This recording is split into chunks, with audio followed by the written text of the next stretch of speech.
Welcome to the It Was a Thing on TV podcast, episode 22, submission 219, Doctor Who Dimensions in Time. It aired on the BBC on November 26th and 27th of 1993 as a two-part one-off special. For the 1993 BBC Children in Need telethon. Thank you. Thank you. Insert Doctor Who theme in your own head, because we're not playing it. Okay. I'm Chico, that's Greg, that's Mike, and this is in celebration of the new season that just dropped on the BBC. We have a commemorative entry.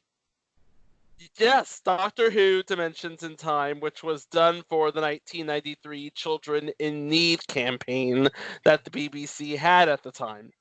And also to celebrate the 30th anniversary of Doctor Who, being that it premiered in 1963.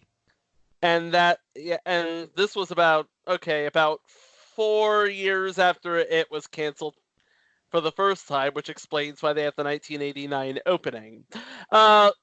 Brief synopsis for Mike.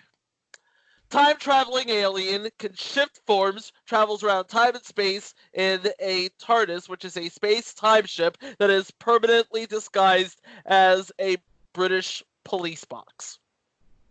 I know what that is, Chico. Oh my gosh. Come on, you don't... He has his Doctor Who credentials. Come on. I've played the Doctor Who pinball machine, thank you very much. Anybody can play the Doctor Who pinball machine.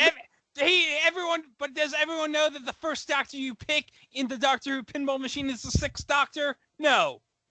No, because I usually go 1, 2, 3. I don't care about what Doctor to pick. Oh. Everyone picks the Sixth Doctor first, dang it. Thank you. Oh my God! Thank you very much, Greg. Well, that's why I've only gotten 2 billion and 3 billion on that game. If I picked Doctor 6 first, maybe I'd get like 5 billion. But yeah, this was a crossover event with EastEnders and also with Noel's House Party, huh? Yeah, Noel Edmonds of who you best know for the UK version of Deal or No Deal, probably, was the host of both parts of this special. He did the introductions for parts 1 and part 2. But wait, Greg, hold on. You mentioned Deal or No Deal. You forgot to mention his best show of all, which, by the way, is coming in 3 weeks. 3 short weeks. Future entry hold up. The first week in February. What? That's right. This is not going to be the last time we talk about Noel Edmonds on this show, baby. Not even the last time in the next month. Yes. Noel introduces the when we first saw the segment on YouTube. We see Noel. He's reading a paper. He's wearing 3D glasses because, folks, this was broadcast in 3D. Yes, it was worth looking like a complete and utter nutcase. Just saying. So there's a ring at the doorbell, and who could that be? He opens the door. Noel opens the door, and guess who it is? It's Jon Pertwee as the third Doctor. And Jon Pertwee says he just got back from the year 2013, and he found out that Noel is still on television. Not untrue. I was hoping that when the doorbell rang, boy, who's at the door? I was hoping it'd be Secretariat. Boss! Mike Francesa met Secretariat. Hey, I met the fourth Doctor, okay? He was a very weird guy. He always had his scarf around, and yeah, he was very weird. Inside jokes are the best jokes. Okay, so the third Doctor, he's there to introduce the clip, and the clips by themselves run about 7 or 8 minutes. Together, it's about 20 minutes because, again, you have the intro and the outro of both clips. and it's on YouTube if you want to take a look at it. But it is, it's. Greg, help me out here. It's something. Yeah, it is indeed something. I mean, it's not exactly old school Who, which by the way has its own channel on Pluto if you are into that sort of thing. But it wouldn't even, and it wouldn't really lay the frame for what would be to come about 3 years later with the TV movie, or 12 years later with the revival series. But it was a nice little refreshing bit. It was 20 minutes of fan service, basically.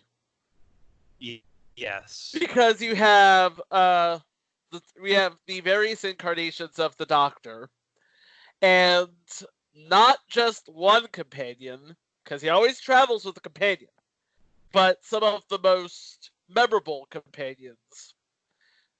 I have. Are you ready for this? Yeah. Sophie Eldred as Ace, John Leeson as K9, Of course.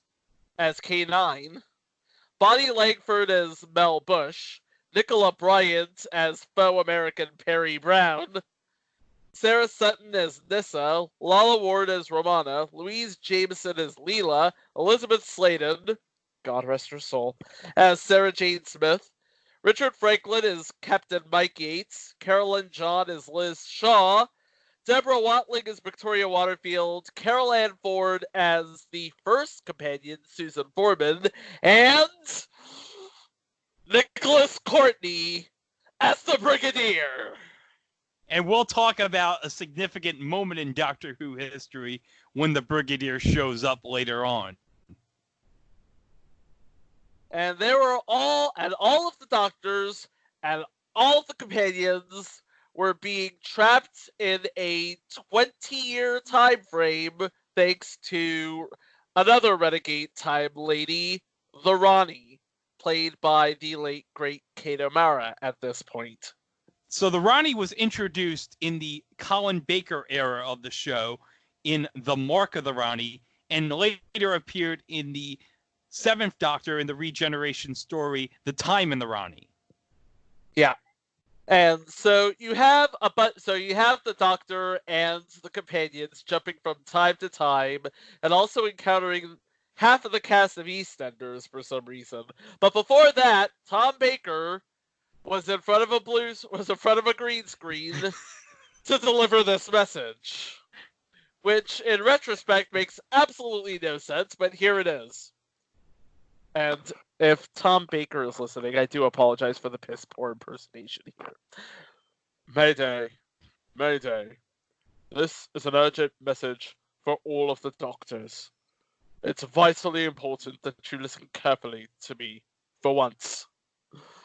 Our whole existence is being threatened by a renegade Time Lord known only as the Ronnie. She hates me.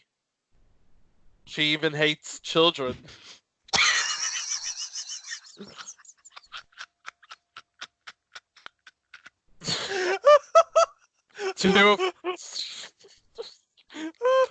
Oh boy. It gets better, folks. Two of my earlier selves have already been snared in her vicious trap. The grumpy one and the flautist, do you remember? She wants to put us out of action, lock us away in a dreary backwater of London's East End, trapped in a time loop in perpetuity. Her evil is all around us. I can hear the heartbeat of a killer. She's out there somewhere. We must be on our guard. And we must stop her before she destroys all my other selves. Oh. Good luck, my dears. She even hates children. What does that have to do with anything? Because it's a Children in Need special, that's why. I get that, but why is it important to note she hates children? It just is! If we didn't know this, then there would be absolutely no proper context. She'd probably be tearing off that bear's head off. Poor BBC Children in Need bear with his one eye. I know, right? All right. So we start with the Seventh Doctor and Ace because, of course, at the time, Sylvester McCoy was still technically the current Doctor. Again, this was three years before the movie, which was a good movie, by the way. So we have the Seventh Doctor and Ace, and they're confused when the TARDIS lands in Greenwich near the Cutty Sark, thanks to the Ronnie's attack on the TARDIS. So the Doctor finds a newspaper showing the year to be 1973. But before he can make any conclusions, the Ronnie causes time to jump. And then Ace finds herself in Albert Square in 1993 with the Sixth Doctor, played by Colin Baker. EastEnders cast member Sanji tries to sell Ace some new clothes from his stall, and when his wife, Gitta, tells the Sixth Doctor that it's going to be all the rage in 1994, the Ronnie jumps time again. And now we enter the Third Doctor with Mel appearing in their place and questioning old Pauline Fowler and Kathy Beale on when they are. They reply it's 2013, which, by the way, Noel Edmonds, still on television.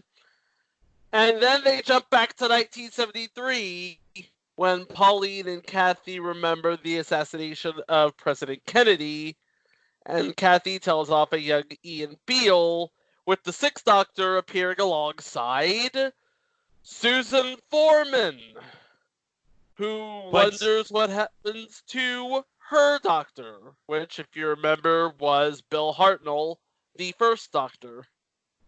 And of course, as we saw in the beginning, the Ronnie has trapped the First and Second Doctor.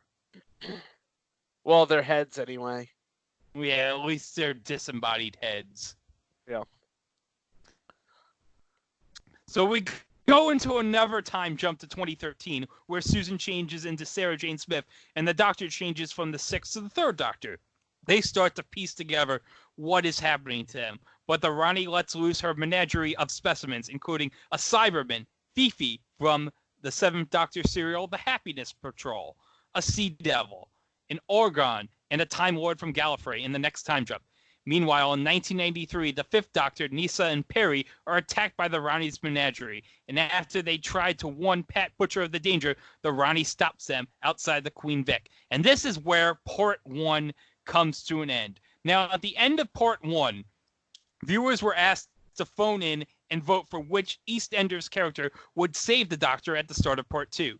Two versions of the opening scene in Part 2 were filmed, one featuring Mandy and one featuring Big Ron. The 101,000 pounds raised from phone calls went to children in need, and the result of the vote was announced prior to the screening of Part 2 on Noel's house party. The version featuring Mandy was broadcast after it won 56% of the vote. Because who wants to be helped by a person named Big Ross? Big Ron! Big Ron, sorry. Who wants to be helped by a person named Big Ron? I would like to be helped by a person named Big Ron. I have no say in the matter. I'd get help from a guy named Big Mike before I get help from a guy named Big Ron. What a Be careful Mike, what you wish for. Hey, Mike, wait a second, Mike. What was your nickname again? Big Papa Mike. Oh, moving on. hold Big on. Papa Klaus. Okay, all right. You know what, guys? I would rather be helped by a bot. You know what, guys? I'd rather be helped by a guy named Big Papa Klaus. Mm-hmm. So now we get into Part 2. In 1993, after the Fifth Doctor changed to the Third Doctor in the next time jump, with Liz Shaw, the Ronnie took control of Liz's mind. As Mandy Salter tries to stop the Ronnie, Captain Mike Yates of UNIT comes in with Bessie to save the Third Doctor and get him to the Brigadier, who is waiting for them. So Bessie, by the way, is also...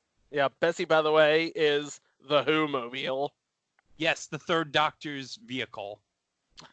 So after another time jump, the Doctor changes into the Sixth Doctor, and after he says goodbye to the Brigadier, time jumps again. Now, this is a notable moment that I want to share with you, because because it's the first and only time on screen that the Sixth Doctor is with the Brigadier.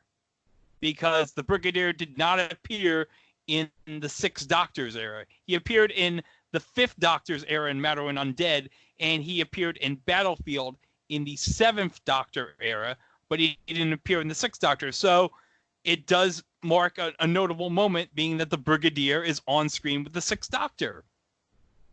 I know. After all of this, they would meet again in several Big Finish audio dramas. Yes, the Spectre of Lanyon Moore, by the way, which is only $2.99 on Big Finish. So if you want to download that after the show, it's a very cheap price, though. Yep. So after the Doctor and the Brigadier parts ways, Phil and Grant Mitchell are at the Arches, and they find Romana looking for the Doctor, but they point her to Dr. Harold Legg. Wrong Doctor. As Romana walks past the Queen Vic, the Ronnie captures her in front of Frank Butcher. Now all they're missing is a human. Well, all the Ronnie is missing is a human. So she can take over the time tunnel and take over all of reality. Back in 1973, the Third Doctor explains to Victoria Waterfield who the Ronnie was and thinks that her control is breaking down as they return to the TARDIS. The Seventh Doctor lands the TARDIS in 1993, where Leela escapes from the Ronnie after being cloned in the form of Romana. This results in an additional Time Lord brain imprint being left on the computer inside the Ronnie's TARDIS, which is like this sort of pillar-looking thing. Sort of runic pillar, Greg? Yeah, and the Ronnie's TARDIS also has the round things. Yeah, they have the round thing. Ronnie's a big fan of the round things. Okay, so instead of a human brain that she needed, she has a second Time Lord brain, which gives the Seventh Doctor, Ace, and K9 the edge needed to rig up a device to overload it, sending the Ronnie into the time tunnel where she had trapped the First and Second Doctors, and freeing the Doctor's other selves from the loop to return to their respective home eras, or whatever eras they were captured from. As the Seventh Doctor and Ace leave in the TARDIS for further adventures, the Doctor observes, certainly we, are difficult to get rid of. And that was Dimensions in Time, and I can't help but think that last line was sort of a backhanded swipe at the BBC. Yeah, I gotta think John Nathan Turner was given a shoot comment over to the Beeb at the cancellation with that. Yep. Take that, Michael Grade. So, important notes about this, because this marks a whole lot of eerie transitions and a whole lot of historical moments and just a lot of history being made in these 20 minutes. First of all, we find out that Noel Edmonds is still on television in 2013. Probably doing something involving suitcases. I don't know. Well, it's a good thing that the Third Doctor didn't arrive from 2017. He could have told Noel Edmonds, yeah, I just watched this ridiculous show where you're like in a store, and it's called Cheap, Cheap, Cheap. Future entry, by the way. But more about that next month. John Pertwee, who is the Third Doctor and also the father of Alfred, who is played by Sean Pertwee on Gotham. Gotham, yes.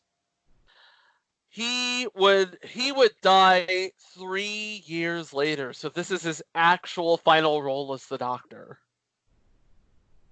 And again, he proves that he still has what it took.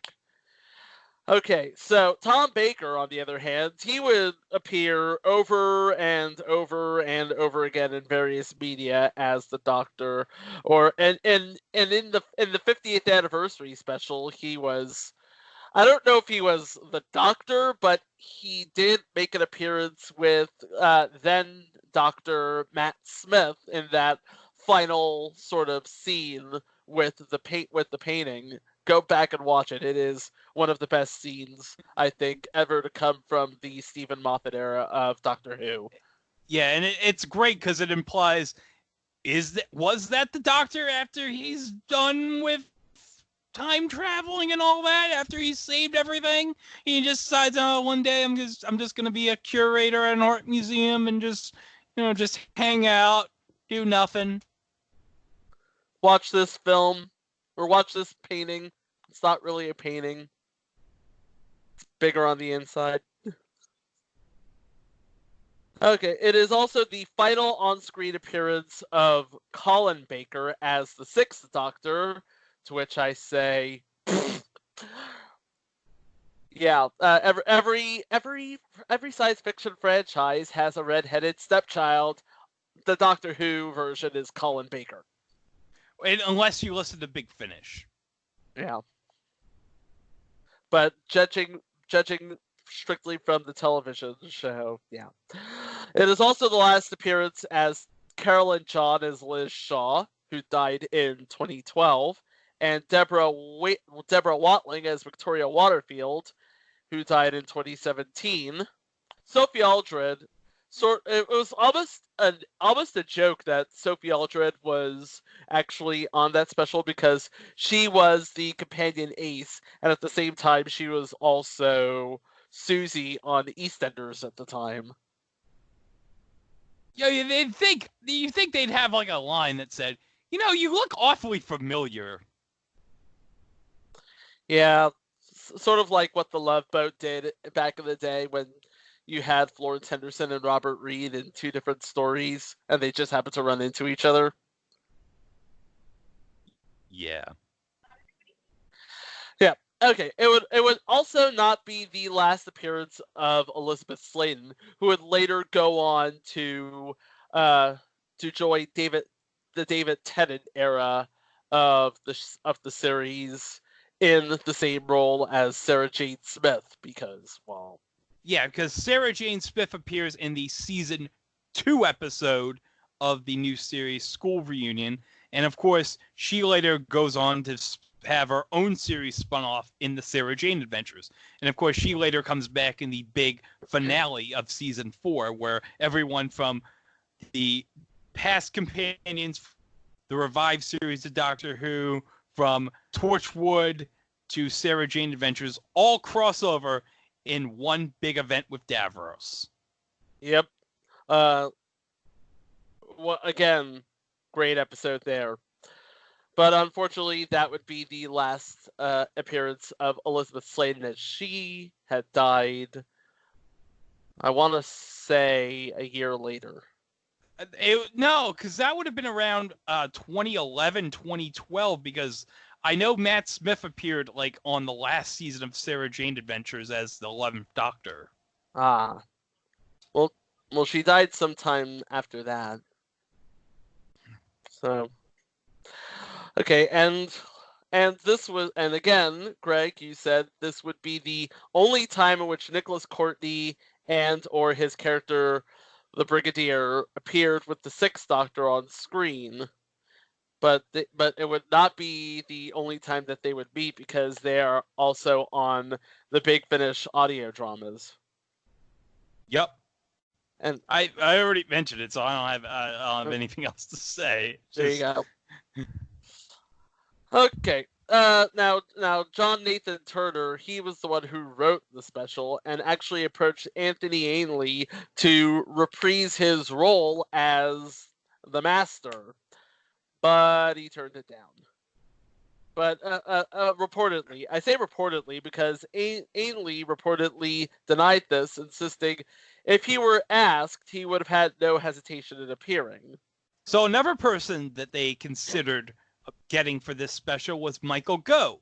Now, Michael Gough, you may remember as Batman's butler Alfred in the Michael Keaton / Val Kilmer / George Clooney Batman movies from 1989 to 1997. He originally played the Celestial Toymaker in the first Doctor serial of the same name. And again, John Nathan Turner was turned down, this time by Michael Gough. And then finally, Kate O'Mara was asked if she would like to reprise her role of the Ronnie for this special, which she readily agreed.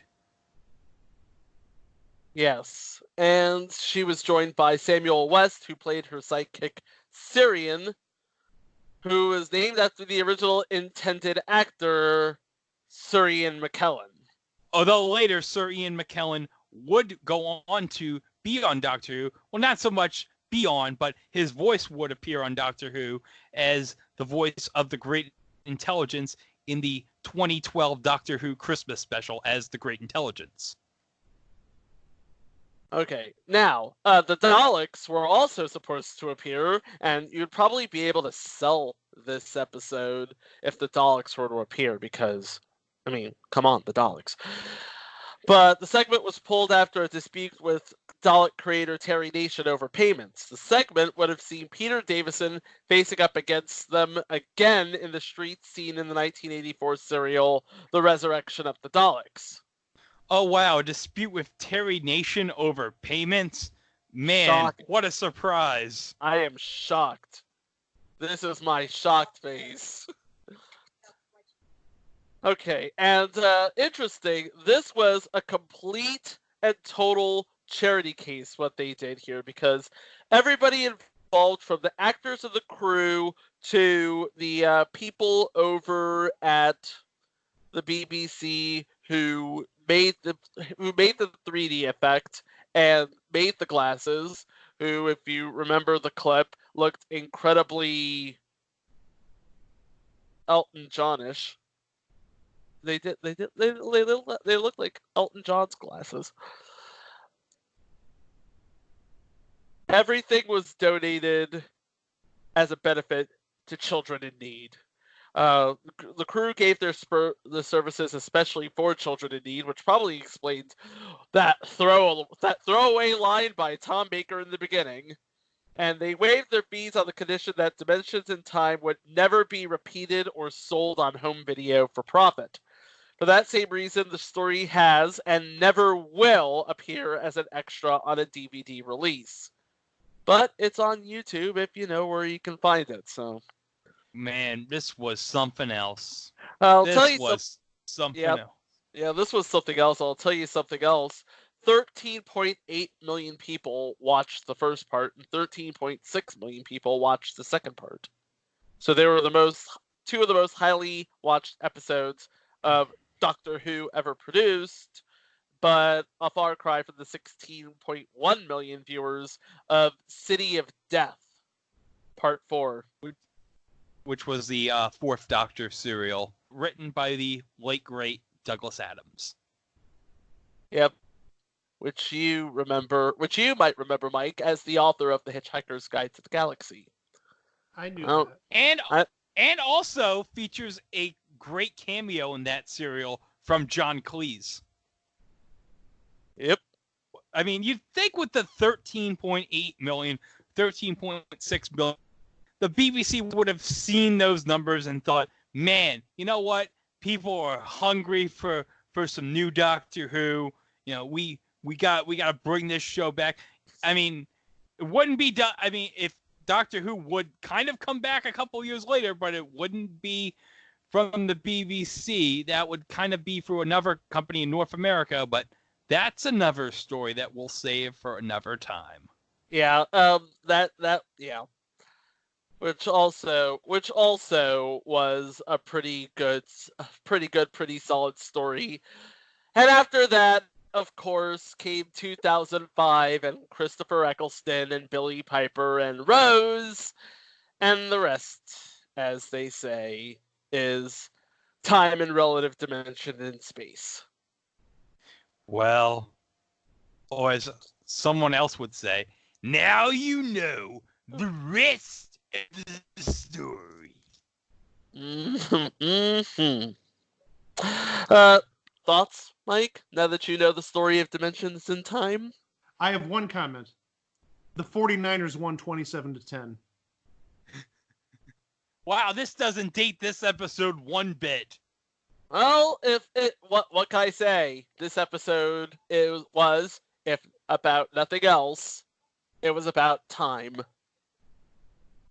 Hey, who needs a backlog of entries? We get these things churned, baby. You don't have a 2 or 3 week turn or a 2 or 3 week waiting turnaround time. We get these churned one by one. Boom, boom, boom, boom, boom. It's sort of like John and Kate just pushing out kids. Oh God. Oh Christ! Wait. There was another one, and who knows? There's another one. Here's the thing. There was another one-off that we may choose to revisit in the future. Doctor Who and the Curse of the Fatal Death in 1999. Yes, we have to cover that. How do we not think of that? Put it on the list. Put it on the list. There you go. Again, that is another story for another time. But for now, Doctor Who, Dimensions in Time for Children in Need. A solid but wasted effort on the BBC's part to bring Doctor Who back for a new generation. Yeah, we had John Pertwee, we had Noel Edmonds, we had Tom Baker in front of a green screen, we had the cast of EastEnders, we had the Sixth Doctor meeting the Brigadier, we had the Ronnie. Doctor Who Dimensions in Time. It was a thing on TV. The kids in need didn't need the money. They needed a legitimately good Doctor Who episode. Hey, that was a legitimately good Doctor Who episode. What can I say? It's not my fault the BBC squandered an opportunity to make more afterwards until 2005. Well, I think it's time to put in our close as usual. Yeah. We're not children in need, so you don't need to give us money.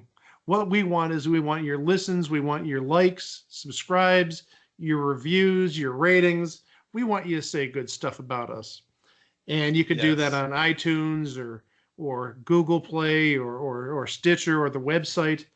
And that website, as always, is www.itwasathingontv.com. You can find the previous 21 entries and every future entry at that location. And again, like I said, we do really want to hear from you. We've got an email address set up, which is, I think the last spam entry I got was from some Nigerian prince that died in 1997. So let's get some emails in there. But as always, Chico and Greg, great job on this episode. I know I didn't have much to say because I'm not as much of a Doctor Who fanatic as you two. But that'll all change next week. 2 new episodes. And I just saw what's coming yes! up. Hold on. These are 2 episodes that I've been waiting to talk about since the beginning. Oh, yeah. Let's just say that we had our first episode this week was about $2 worth of content. This one is about 5 million or 5 or 10 million bucks worth of content, but it's all fake. It's phony. It's baloney. You're a phony. Hey guys, look at that. It's us where a big phony lives. That's not a hint whatsoever. I don't know what he's talking about. And the second entry is something that I think has been like in our minds for the last, I'd say 25, 26 years. It's something that definitely needs to be handled. We have very good memories of the second entry. One of us more so than the other two. We'll get into that next week. So again, as always, thank you for listening. Thank you for subscribing. Yes. And also listen to us on the Place to Be Nation pop feed too. Yes. They're slowly adding episodes there. I believe they put up the first 2 episodes. But yeah, listen to us on Place to Be Nation pop. All of our back catalog is slowly getting added to their feed. So And there's also a lot of great shows on the Place to Be Nation pop feed, so check them out. PlayStation.com, TOBENation.com. So until we get to 2 more exciting episodes next week, as always, thank you to Greg, thank you to Chico, and I'm Mike, and we'll talk to you next week. Take care. Bye-bye. So I need to play Dr. 6 in order to get the high score on the pinball? Well, at first, you have to play. Before you play your first ball, you have to select Dr. 6. Yeah. That's usually the strategy pro pinball players do. You mean for the first time in his life, somebody's going to pick Colin Baker first? Oh, Yes. Oh, I would pick.